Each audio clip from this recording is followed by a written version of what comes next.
गणेशाय नमः। प्रभु रामचंद्र भगवान की जय। पवन सूत हनुमान की जय। अति दुस्तर समुद्र तीरा तुझा पराक्रम कपिंद्रा, जाऊन या परतीरा केले चरित्रा ते ऐके। गौरीपुत्र गजाननाला कौशल्यपुत्र श्रीराम प्रभू पवनसुत हनुमंताला स्वामी एकनाथ महाराजाला अशा प्रकारचा नमस्कार करून जमलेले श्रोते मंडळी, वाचक मंडळी, सूचक मंडळी, पंचक्रोशीतून आलेले सर्वांच्या चरणी नतमस्तक होऊन कथेला सुरुवात आहे। कथा अशा प्रकारची महाराज शक्ती प्रसंगातील दुसऱ्या अध्यायाची सुरुवात आहे आणि मध्यस्थी समजा आम्ही मध्ये बसलो आता 60 पासून सुरुवात आहे शेवेला आणि अति दुर्गम अशा प्रकारचं काम हनुमंतावर आलेलं आहे। अति दुर्गम आहे खरं म्हणजे कोणाला विचार करण्यासारखं काम नाही आणि कोणी करू शकत नाही एवढं काम दुर्गम आलेलं आहे। त्याचं वर्णन अशा प्रकारचं गाव महाराज करतात आणि तिथले ते वर्णन कोण करतात की सुषेण वैद्यराज रामाला सांगू लागले, हनुमंताला बसून विनंती करू लागले, तुला आता जावं लागेल, पर्यायच नाही महाराज, काय करता? पर्याय नसल्यावर ज्या माणसावर काम सोपलं त्या माणसानं जरूर करावं आणि त्याच माणसाशिवाय काम होत नाही असं जर कळाल्यावर हनुमंताशिवाय पर्याय नव्हता महाराज। 18 पद्म वानर होते, खूप होते वानर, काही कमी नव्हते। पब्लिक का आता जगामध्ये कमी झाली काय, पण कामाचे किती आहेत बोला। झाडा घेऊन मध्यरात्री लंका शोधिली मारुती, करोनी रावण सभा पालती सीता निश्चिती शोधिली। झाडा घेऊन मध्यरात्री लंका शोधिली मारुती, करोनी रावण सभा पालती सीता निश्चिती शोधिली। काय केलं बरं का, काय कामं केलं नाहीत म्हणून सांगा तुला, किती कामं केली महाराज, मोठमोठ्याने कामं केली ना तू। झाडा घेऊन मध्यरात्री नाही का, झाडा मध्यरात्री एका लंकेत एकट्या माणसानं कोणतरी जाऊन आता एकट्या माणसानं का चाललं मला वाटतं चांगल्या चांगल्या बडग्यानं एसटी भरून जरी गेली तरी हरकत नाही, पण जातात का लंकेला कोणी? सगळं फिरताना महाराज दुनिया तिकडे मात्र लंकेचं कोणी नाव घेत नाही आणि त्यावेळेस हनुमंत अवघड लंकेमध्ये तू प्रवेश केलास तर केलास। संध्याकाळी अर्ध्या रात्री फिरत असतात का हो? त्या गावात राक्षसाच्या घराघराने फिरलास की बापू, घराघराने फिरून सीतेची शुद्धी लावण्याचा प्रयत्न केला महाराज। सीता सापडना गेली, लंकेत नव्हती, बाहेर होती म्हणून सापडना गेली। बोला 14 सहस्र वनचर तुवा मारिले एक सर, झाडे झाडोनी समग्र वन चौफेर विध्वंसिले। 14,000 बनकर होते महाराज त्या बगीच्याला रक्षण केलेले, कुठले अशोकवनाचे वर्णन चाललेले महाराज। पाठीमागचा मोठेपणा सांगायले, इथे काही त्याला विनंती करीत असताना पाठीमागे जे झालेलं सांगू लागले आणि तू अशा प्रकारचं तिथं झाडा घेतलास बरं का, कशाचा? त्या वनाचा झाडा घेतला मला, सगळं वन धिंगाणा करून टाकलास। बरं निसतात त्या झाडाचा धिंगाण्यावर थांबला नाही तू। 14,000 बनकर तिथं होते महाराज रक्षण करायला, तितक्याचा काटा तो एकट्यानं काढास म्हणून तू निवड इकडे वाली। कोणाला निवडून देत असतात का? ज्याला काही कळतंय निवडणुकीमधलं त्यालाच का उगाच कोणाला निवडून द्यावं का? म्हणून हनुमंताची निवड आता सुषेण वैद्यराज करायला। लंबूमाळी प्रधान पुत्र तुवा मारिला कया कुमार, इंद्रजितासी करून क्षात्र रणी सत्वर गांधीला। जंबूमाळी लहान होती का महाराज, नावाला आलेली असे नावारूपाला आलेली होती सगळी। त्या जंबूमाळीचा पुत्र असणार, अखया कुमार असणार, भयाचा कोण होता?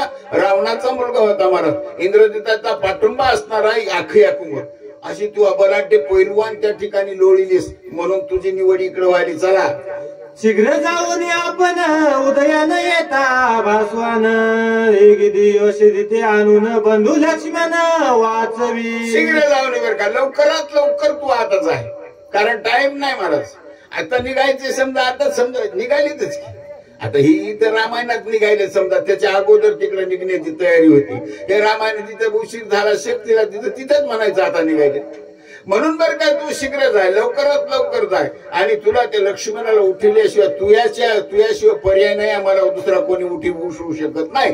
पूर्वी वीरे जांबवंते तुझं लागी सांगितले होते, त्याची जाऊन द्रोणाद्रिते दियोसिधी ते आणावे। हनुमंता तुलाच एकट्याला माहित आहे, बरं जायचंय कुठे हे कोणाला माहित आहे? हनुमंतालाच माहितीये. का माहितीये? जांबवंतानं पूर्वी एकदा असंच वानरावर संकट आलतं महाराज. याच्या अगोदर वानरावर एकदा असंच संकट आलतं. त्यावेळेस जांबवंतानं सांगितलं होतं असं असं हिमालयाच्या ठिकाणी पलीकडून औषधी आहे आणि ती हनुमंतानं जाऊन आणल्या. वानर शुद्धीवर येतात. ती औषधी त्यावेळेस शेपार आणली होती आणि आता तिथं जायचंय बघ त्याच जागेवर. पण त्यावेळेस कसा टाइम मोकळा होता हो. त्यावेळेसचा टाइम मोकळा होता. आज गेलं पाहुणा रावणा हा हो चहा पाणी 2 रोज राहिलं तरी जमत होतं. आज अशी वेळ नाही महाराज. आज एकाच रात्र जायचंय याचंय आणि पहाटच औषधी आणून द्या टाकायची महाराज. का? ते सूर्य निघाल्याच्या नंतर त्या औषधीचा उपयोग होणार नव्हता म्हणून अशा प्रकारची विनंती करू लागली. त्या पर्वताच्या दक्षिण शिखरी दिव्या औषधी थोर थोरी ऐके त्यांच्या नामांची कुसरी सविस्तरी सांगेन. त्या पर्वतावर बघा दिव्य औषधी आहेत नाही का. आणि आज मी त्याच औषधी आपल्याला काम करायला मेडिकल मधून काही नाही पण कशा घोटून घोटून रोटून कशा का होईनात महाराज. कोणचं पीठ का टाकेनात पण औषधी त्याच बरं का. ध्यान धरायचं त्या औषधीशिवाय काही शिवाय होऊ शकत नाही. म्हणून त्या औषधी तिथंच आहेत आणि त्या दिव्य औषधीत महाराज चमचम चमचम चमकत होता. आणि त्या औषधीचे तुला नावं सांगतो कशा कशानं. म्हणजे काय हात कापल्यावर काय होतंय, नळड कापल्यावर कशानं जुटत नळड हे तरी जुटत आहे महाराज. अशा औषधी होत्या तिथे. बरं आता नाही बरं का. तुम्हाला सांगतो मी लिमल्याच आहे. आमच्या इथे जखम जोडी म्हणत होती. एक जखम जोडी तुम्हाला अक्षरशः इथं बसून लबाड बोलत नाही. कुराण लागली आणि त्याच्यावर जर संध्याकाळी पिळलं तर सकाळी कुठं लागली तर कळत नव्हतं. त्याच्यातली ती औषधी होती. पण गेली बुडून आता कुठं जखम जोडी नाही काहीच नाही. तिला मोठाले बेश्रमासारखी पानं होती, मोठाले झाडं होती पण कुठं गेली काही पत्ता नाही. पण जाजेलं होतं त्या अशा प्रकारचं. म्हणून तशा वडल्या तिथे नाव आहे. शल्य विशल्य होती पूर्ण विशल्य करणे तिचा विधान अतियुक्तीने आपण वेगे शोधून आणावी. त्या औषधीची नावे शल्य विशल्य सुवर्ण काही आणखीन बऱ्याच नावाच्या वल्ल्या आहेत बघा. पण त्या वल्ल्यासारखी त्याच्या मागे काम होते नावासारखे. शल्य काय काम करते, विशल्य काय काम करते किंवा सुवर्ण काय काम अशा प्रकारचे जे नाव होते ना त्याला दुःख बी तशा प्रकारचे ज्या दुःखावर जे पिळायचंय तेच अशा प्रकारचं काम करीत होते बघा. स्वयं हाय जाती बुजून क्षेते कानपती आपण अंगी राहून शेकेवन सुवर्ण जाण तिचं नाव. स्वयं हाव जाती बुजून नाही का बघा ना तेच औषध आहे ना. केवढं जखम झाली कशी बी मार लागला त्याच्यावर जर ती औषधी पिळली तर मला ते घाव बुजून जाता. लागलं म्हणून सुद्धा वाटायचं नाही. अशा प्रकार तिला नाव सुवर्णाचा. देखोनी समुख रावण तुवा करून गुच्चासन तिकट वागवानी करून हृदय दशासन विंधीला. काय काम केलं नाही ही औषधीच झालं. पण तू सन्मुख रावणाच्या समोर बसणारा जन्मालाच आला नव्हता महाराज. कोणी आलाच नव्हता. कोणीच नव्हतं. लंकेमध्ये तिकडच्या भागाला समुद्राच्या पलीकडे त्याला जोडीत नव्हता कोणी. समुद्राच्या पलीकडे का नाही इकडे बी त्याच आहे. पूर्वीचं म्हणाल बरं का आता नाही.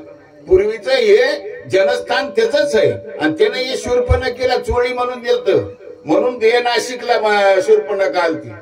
चोळी म्हणून का दिलत? गुन्हाना दिलं नव्हतं. तिचा नवरा याच्या हाताने मिळता बहिणीचाच. म्हणून हे सगळं इकडं भारत दान दिलता महाराज भारत. म्हणून अशा प्रकारचं तू त्या लंकेच्या ठिकाणी जे आहेस तू हनुमंता रावणाच्या सिंहासनाच्या वर आपल्या शक्तीचं सिंहासन करून त्याच्या बरोबरला जाऊन बसलास. ती ताकद तुझी आहे. बोला. आगी लावून बुच्चासी जाळीने दाही मुखांशी भस्म करून लंकेशी सीता शुद्धीशी. लंकेला जाऊन एकट्याचा पराक्रम ऐका तुम्ही.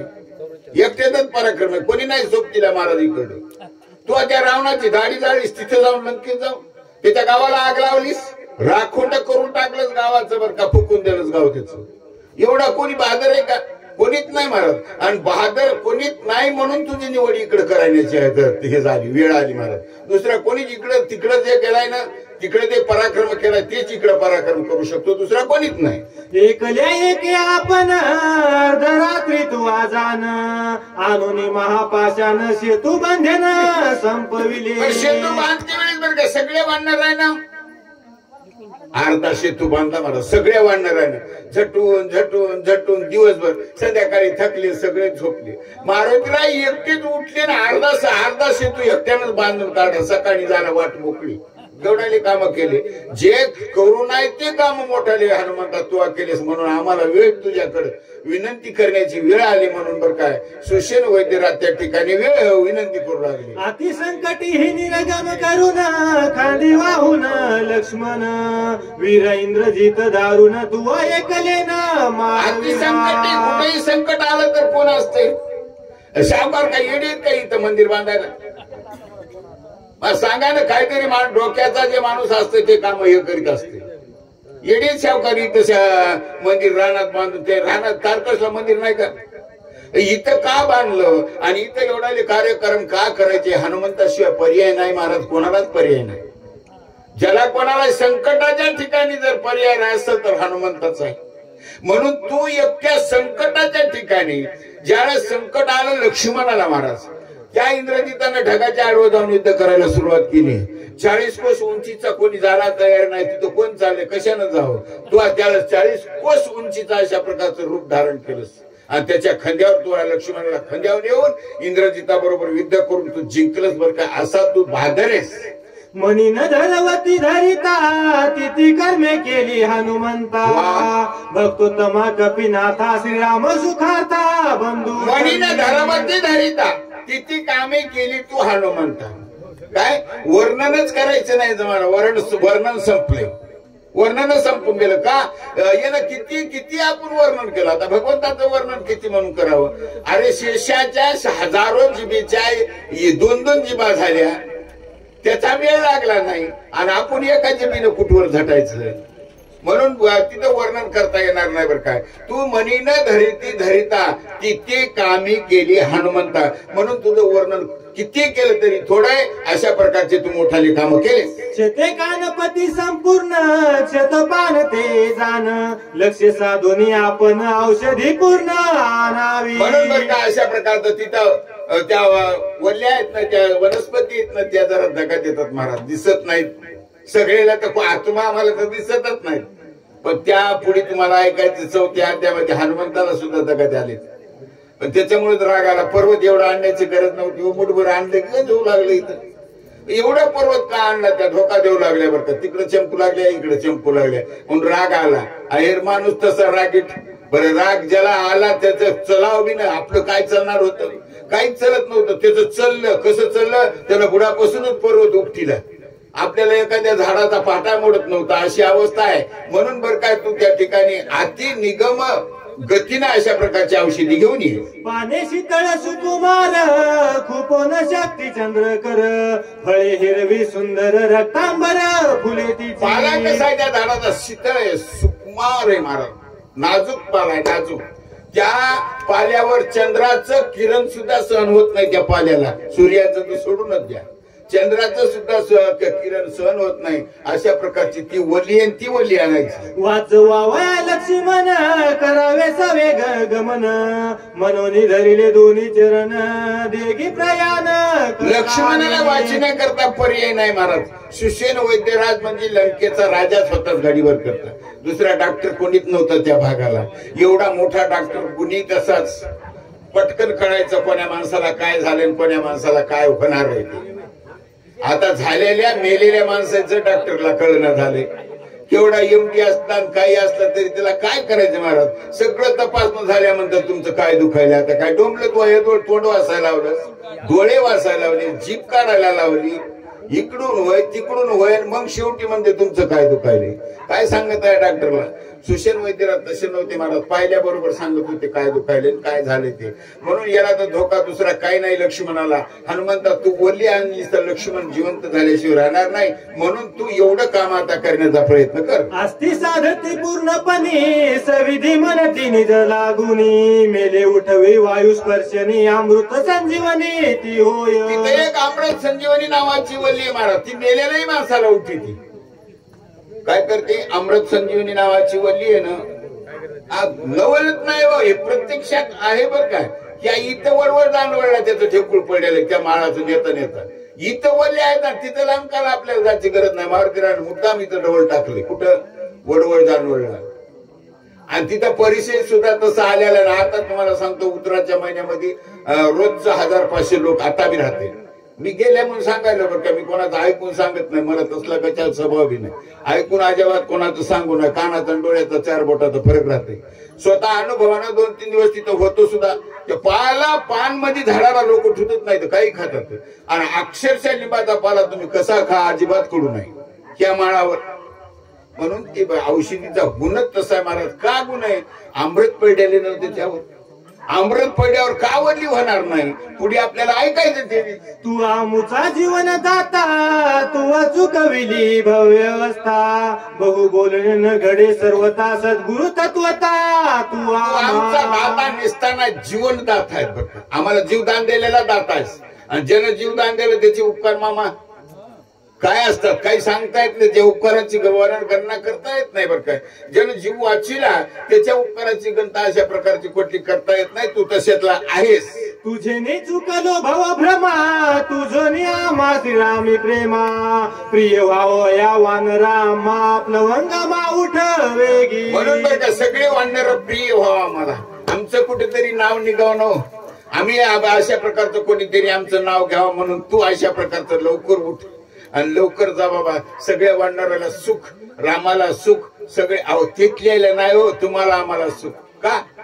तिथं मला सांगा लक्ष्मण गेल्या राम जाणार होता हे निश्चित होतं 100%. आणि तिथला राम गेल्या तुमच्या आमच्यातला कोण राहणार होता? भूत. सगळे जागच्या जागेवर गुलाल टाकायची वेळ होती ना. आणि आज कोण शिल्लक राहत होतं? म्हणून हे तू पुढचं टाळण्याकरता तुला आता काम करायचे. म्हणून मारुतीरायानं आपल्याला जीवदान एकट्यानं दिलेले सगळ्याला आताच्या सुद्धा म्हणायला हरकत नाही. चित्ती धरून रघुनंदन, करावे सवेग प्रयाण, तेने सकळ अर्थ संपादून विजयी होऊन येशील. सुशेनवंत राजाला सुद्धा ही खात्री होती महाराज. चित्ती धरून रघुनंदन, रामाचं नामस्मरण करीत जात असताना महाराज कुठलंही विघ्न येऊ शकत नाही. आणि विघ्न काय होते? निर्विघ्न होऊन जाते. ते तवाच नाही महाराज, आतापर्यंत चालत आले.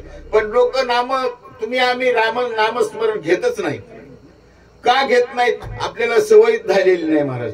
सवय कुठं होती?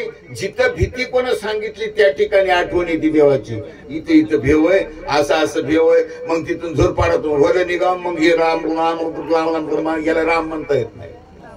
ऐन टायमाला राम म्हणता येत आहे. हे इंद्रियाला वळण पडले वळण इंद्रिया सकळा भावतो निराळा नाही तुझा. इंद्रियाला वळण पडल्याशिवाय महाराज कधी नामस्मरण तोंडाला येत नाही. ऐन टायमाला देवाचं नाव तोंडाला येत नाही. देव उभी देत नाही. बोला. माझे नि स्वामी श्रीराम यासी, माझे नि भक्ती सुखवान रासी, ते मज सांगसी स्मरणासी, ऐसे मानसी न मानावे. एक अभिमान एक जमत नाही का? नामस्मरणामध्ये परमार्थामध्ये अभिमानाला फार पत्ती आहे बरं का. अभिमानाचं ज्याने काही ज्या ठिकाणी अभिमान झाला त्या ठिकाणी महाराज काम केवढं असलं किती छोटं बी असलं तरी ते काम साध्य होऊ शकत नाही. कारण मी केलंही म्हणता येणार नाही महाराज. तू करण्यास साधं नाही हे तुला करायचंय ना. मारुतीराय कधी म्हणले नाहीत, पण एखाद्यावर चुकी कोणाकून बी होती. कधीच म्हणले नाहीत मी करतो मी केलं, पण चुकी होतच असते. या पृथ्वी तलावर काळ्या मातीचा ते गुणच आहे तसा बरं. मग मारुतीराय बी अवताराला इथं काही नाही, पण आज त्यांनी एकदाच रामाला म्हणले ते मज सारखा दुःख असता म्हणलेले आहेत ना. ही पुढे ऐकायचं तुम्हाला. ते थोडं नैड्या जाते महाराज, त्याच्यामुळे थोडा अडथळा येते. पण यायला अभिमान झाला बी नव्हता, झाल्यासारखा दाखविला आणि त्याचा अडथळा आला. का? पुढच्या पिढीला तुम्हाला आम्हाला अभिमान आल्याच्या नंतर कसा अनुभव येतो हे दाखविण्याकरता तिथे ती वही टाकलेली. बोला. प्रेमाची जाती ऐसीच आहे, बोलता मागे पुढे न पाहे, ऐसी कोणी एक स्थिती आहे, जाणता होय तू एक. ते काय गुण तुमचा नाही बरं काय हनुमंता. कारण प्रेमाची जात तशा प्रकारची. प्रेमामध्ये आल्यावर माणूस काय बोलेल कसा बोलेल काही सांगता येत नाही. बोलता बोलतात मी केलं सहज म्हणते माणूस. सहज कॉलर टाईट करते मी केलं म्हणते, काहीच करत नाही. पण तुम्ही आम्ही काय करायला मला सांगा, काय आपल्या हातात आहे? मी एवढं उडील. अरे कोणाचं उडीलच तू? त्याचं आहे ना त्या भगवंताचं सगळं तुमचं आमचं काही नाही, पण मी पण थोडा शिल्लक राहतंय. मी केलं अशा जाणीव होती म्हणून बरं का अभिमान नळल्या जातो. स्मरणी नाही द्वंद्व बाधा, स्मरणे नासे सकळ पदा, छे दोन्ही द्वंद्वाची आकंदा परमानंदा पाविजे. म्हणून बरं का हे द्वंद्वाचा बाधा आहे ना महाराज शरीरामध्ये. आपल्या प्रत्येकाच्या ठिकाणी द्वंद्व आहे, मिथुपणाचं द्वंद्व आहे, अभिमान आहे, आणि त्याला छेदन अगोदर करावं लागतंय. ते छेदन जर केलं तर त्याच्यामध्ये आपल्यामध्ये देवामध्ये अंतर फार नाही हो. अंतर देव आणि आपण एकच, पण मधला अभिमान आपल्याला टोचायलाय. म्हणून हे छेदन कर हनुमंताला सांगायला आपल्याच्यानं तर होतच नाही. हनुमंता याच्यावर छेदन कर आणि तू आणि भगवंत एक आहे. ते गंधर्व राज्य करीती दुर्धरत यांची स्थिती, औषधी हाती यज्ञ राखीती अहोरात्री सावध. गंधर्व राज्य करीती बर काय. किती आहेत गंधर्व? 14,000 गंधर्वच्या माळाला येडा टाकलेला मला. 14,000 काट्या तलवारी बरचे सगळं काय भाले पिले अशा संघ त्यांच्या, आणि हुशार म्हणून रात्र त्यांना अशा प्रकारची घालतात. तिथं थोडं सावधगिरीने राहा. चला तुझं आणि औषधीसी गंधर्व मिसळती उद्धासी, चुकवून या अपयांसी दिव्य औषधीची आणावे. तुला औषधी आणताना ते गंधर्व भिडणार बरं का, तुला गपचीप आणू देणार नाही. पण थोडं संयम आण गे बाबा. तिथं बी तू तिथे कोण आहे, तुला पाठिंबा नाही, काय कोणी म्हणणार नाही, कोणी काहीच नाही बरं काय. ते 14,000 एकूण तू एकूण भांडण, तुला भांडणात आलं ना दे भांडण करीत बसेल. इकडे 14,000ला बुकना पाडा, तिथं का कमी पडणारच काय. पण तरी संयमानं राहून बरं का. औषधी आपल्याला गरज कशाची आहे?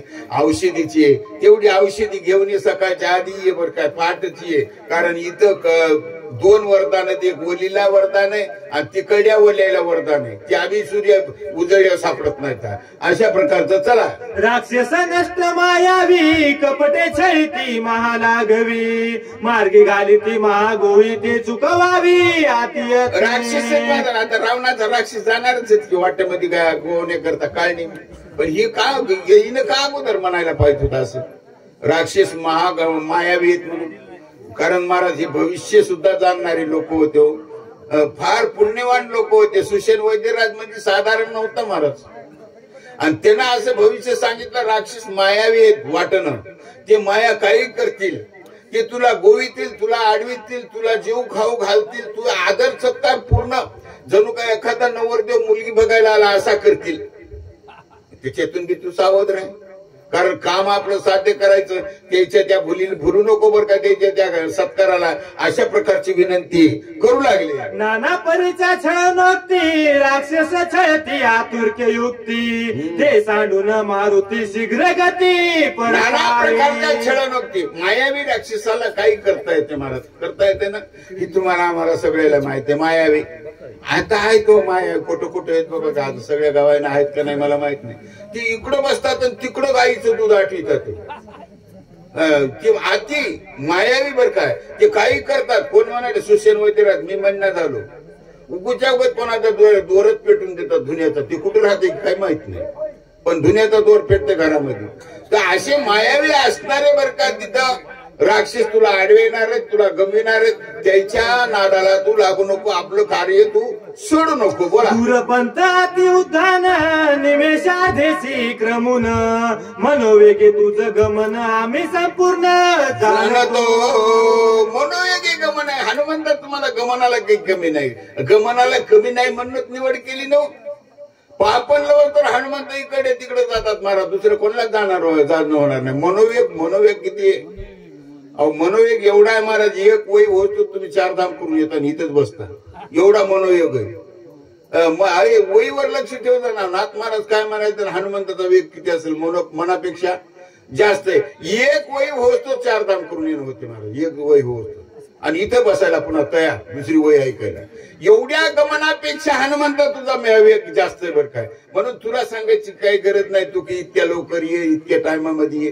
तुझा वेग फार जास्त आहे बरं काय. ते करोनी रामस्मरण वेगी करावे उड्डाण, मार्गी जावे सावधान मार्ग चिन्ह जाणून. ते स्मरणी रामनाम बरं का. रामनाम स्मरणाशिवाय मार्ग कटत नाही. आणि ते मार्ग तू तशा पद्धतीचा काटायचा. रामाचं भजन करायचं. श्रीराम जय राम जय जय राम, श्रीराम जय राम जय जय राम. ते चांगल्या चांगल्याने केलं म्हणून तुला सांगायलो. महादेवाने सुद्धा तेच केलंय.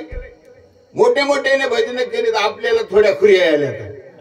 चांगल्या चांगल्याने भजन केले महाराज, आपल्याला सुधरत ना झाले काही.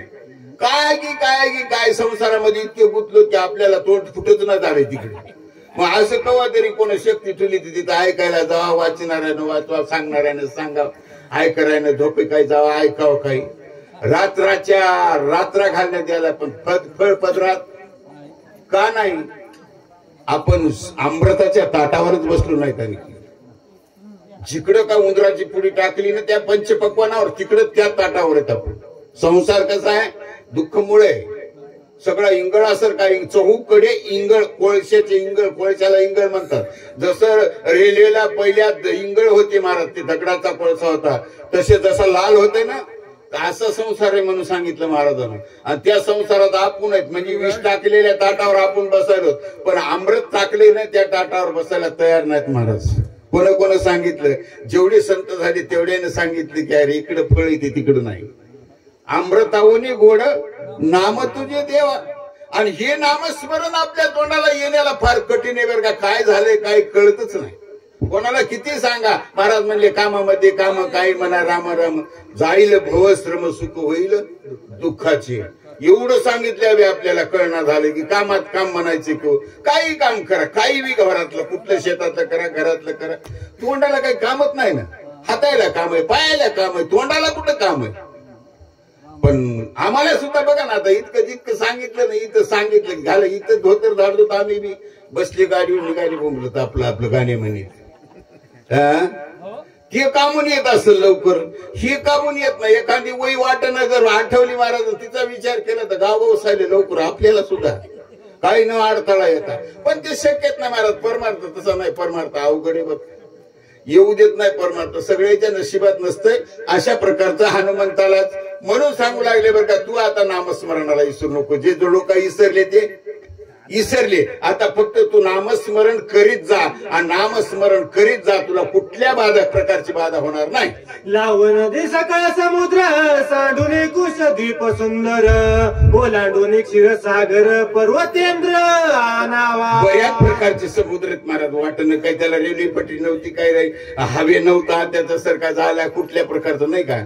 अडथळे खूप येणार होते. सगळं काही भविष्य सांगितलं. तुला समुद्रावर उड्डाण करायचं, 7 समुद्रावर उड्डाण करायचे. मला सांगा, लोकांचं लेकरू एखाद्या समुद्रात पडलं, कोण आहे तिथे काढायला होतं का कोणी? कुठे धाडावं का कोणला? पण ज्याच्यात ताकद होती त्याला धाडता येते. ज्याच्यात रामनामस्मरणाची ताकद होती मला, ताकद काही दुसरी काय येतं ना, काही कुठं भाकरी खाल्ल्या नव्हत्या, कवा चपात्या खाल्ल्या नव्हत्या, काहीच नाही. अहो जेवायला बोलले तुम्हाला, मीठ खाणारी आमची जातच नाही. आलं का लक्षात?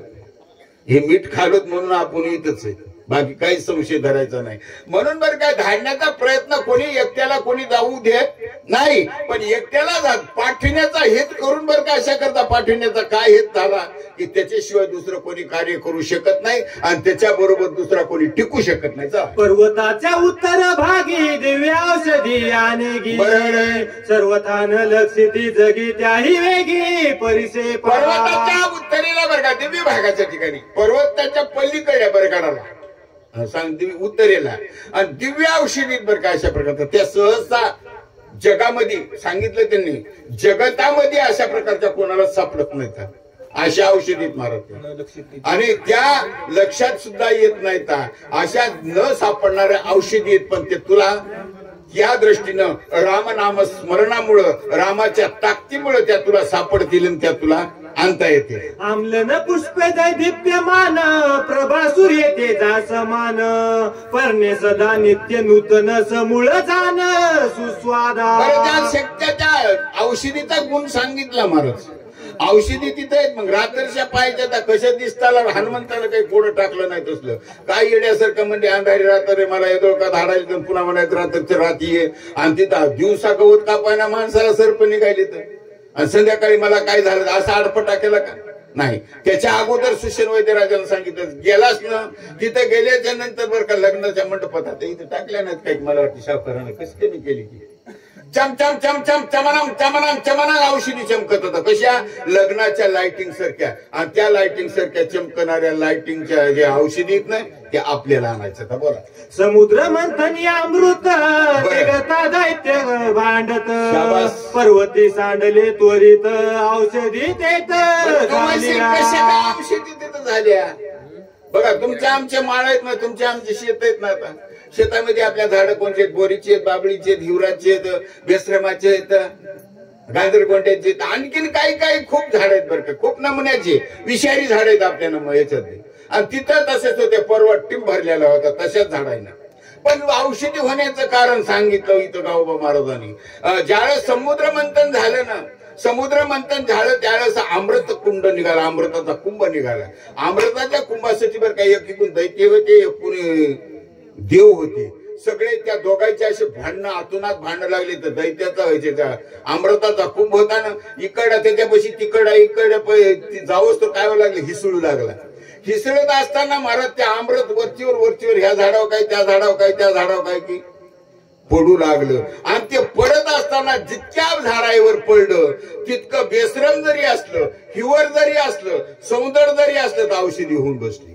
का? त्याच्यावर अमृत पडे म्हणून. आणि त्या अमृत पडलेल्या औषधीच्या झाडाचा तिथं उपयोग आपल्याला करायचा. चला. तथापि मार्गाची अगणिता तुझं सांगेन कपिनाथा गमन करावया आता संख्या तत्वता अवधारी. म्हणून बरं का त्यावेळेसची गणना आहे. आता त्यावेळेसची तथापि तवाची सांगितली ती गणना आहे महाराज. आणि ती गणना ऐकायची. पण मला येत नाही म्हणून म्हणणार ना, बरं येत नाही गणना म्हणून म्हणणार नाही, पण तिकडून निरोप आला म्हणून म्हणायलो की सेवेला बरेच आता वाचक सूचक आले बघा. सगळ्याला थोडं थोडं या अमृताच्या वल्लीचा घास थोडा थोडा सगळ्याला मिळाला. आम्ही बी अमर होत बघ त्याच्याकडे नाही का.